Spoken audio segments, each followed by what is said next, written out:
ಒಂದು most irritation question ಕೇಳ್ತೀನಿ.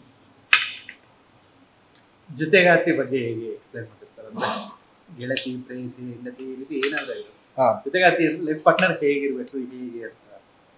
Life partner ಹೇಗಿರ್ಬೇಕು ಅಂತ, ಹೇಗಿದ್ದಾರೆ, ಹೇಗಿರ್ಬೇಕು, ಯಾವ ಅಂದ್ರೆ ಇದು ಏನದು, ನಮ್ಮನ್ನ ಫುಲ್ ಆಗಿ ಎಕ್ಸೆಪ್ಟ್ ಮಾಡ್ಬೇಕು, ಅವರನ್ನ ನಾವು ಫುಲ್ ಎಕ್ಸೆಪ್ಟ್ ಮಾಡ್ಬೇಕು.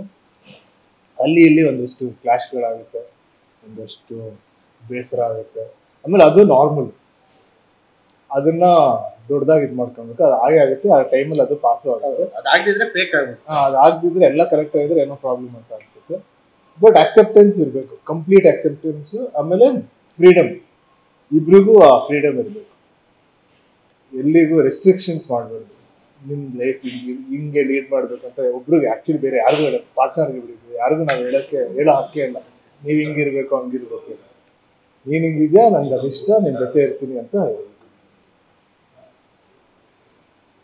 ನೆಕ್ಸ್ಟ್ ಬೇರೆ ಡಿಸ್ಟ್ರಿಕ್ಟ್ ಏನಾದ್ರು ವಿಸಿಟ್ ಪ್ಲಾನ್ ಮಾಡ್ಕೊಂಡಿದ್ದೀರಾ? ಅದೇ ನೆಕ್ಸ್ಟು ಹೊಸಪೇಟೆಗೆ ಹೋಗೋಣ ಅಂತ ಅನ್ಕೊಂಡಿದ್ವಿ.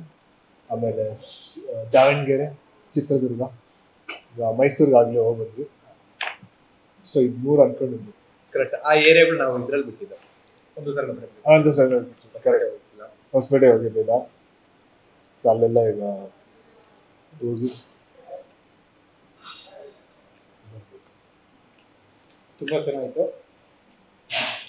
ಈ ಕ್ಯಾಮ್ರಾ ಆಫ್ ಮಾಡ್ಕೊಂಡು ನಾವು ರಿಯಲ್ ಆಗಿ ಊಟ ಮಾಡ್ತೀವಿ. ಮಾಡಿದ್ರೆ ರಿಯಲ್, ಬಟ್ ಇನ್ನೊಂದು ಸೀರಿಯಸ್ ಆಗಿ ಮಾಡ್ತೀವಿ ಕ್ಯಾಮ್ರಾನ. ಓಕೆ, ತುಂಬಾ ಚೆನ್ನಾಗಿತ್ತು. ಎಡಿಟ್ ಆದ್ಮೇಲೆ ಇದು ಹೇಗಿರುತ್ತೆ ನನಗೆ ಗೊತ್ತಿಲ್ಲ. ನಾನು ಸುಮ್ಮನೆ ಒಂದಷ್ಟು ಅನ್ಕೊಂಡಿದ್ದೆ, ಕೇಳಿದ್ದೀನಿ. ನಾನು ಪ್ರಾಪರ್ ಆಗಿ ಊಟ ಮಾಡಿಲ್ಲ ಆಕ್ಚುಲಿ.